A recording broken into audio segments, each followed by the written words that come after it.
Assalamualaikum warahmatullahi wabarakatuh. Halo, nama Ibu Suindah Haryani. Di sini Ibu ingin menjelaskan materi kelas 5 tema 9 mengenai materi zat tunggal dan zat campuran. Sebelum Ibu tunjukkan contoh-contoh dari zat ini, Ibu akan menjelaskan terlebih dahulu ya. Nah, yang pertama itu adalah materi. Materi ini adalah setiap objek atau segala sesuatu yang menempati ruang dan mempunyai massa. Banyak jenis materi di lingkungan sekitarmu, misalnya air, batu, pasir, tanah, kayu, besi, emas, plastik, oksigen ataupun udara. Materi yang banyak jenisnya tersebut dapat dikelompokkan menjadi benda padat, cair, dan gas. Berdasarkan komponen penyusunnya, materi bedakan atas zat tunggal dan campuran.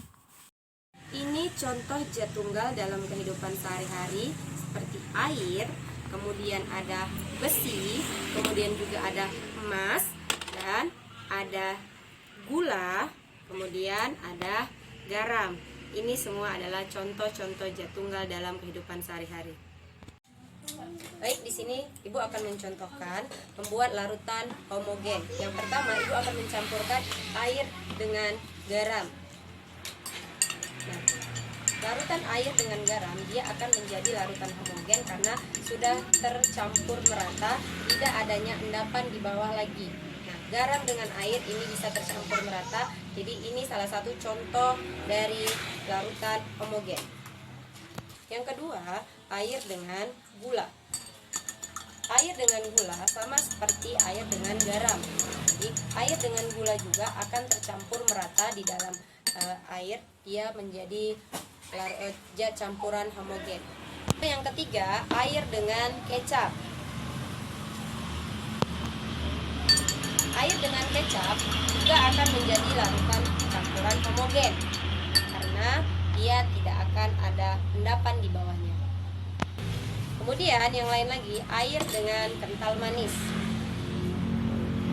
Air dengan kental manis ketika dicampur, dia akan menjadi campuran homogen juga karena dia tidak ada endapan di bawahnya, dia akan tercampur merata.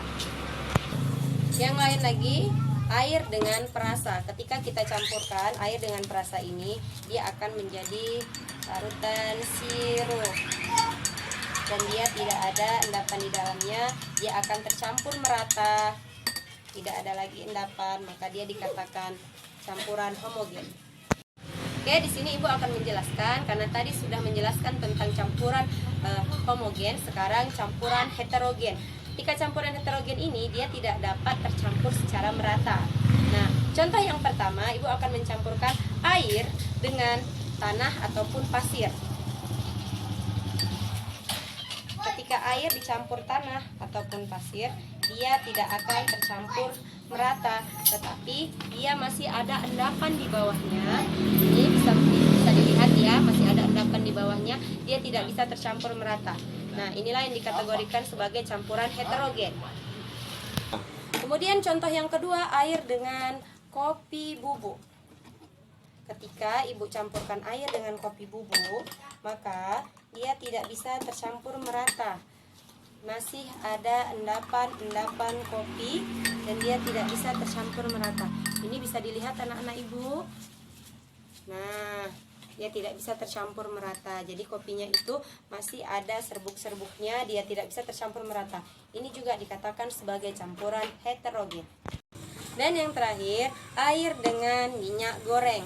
Ketika Ibu campurkan air dengan minyak goreng, nah, minyak goreng juga tidak bisa menyatu secara sempurna, tidak bisa merata tercampurnya, dia masih ada sisa-sisa minyak goreng yang ada di atasnya, jadi tidak bisa tercampur dengan merata.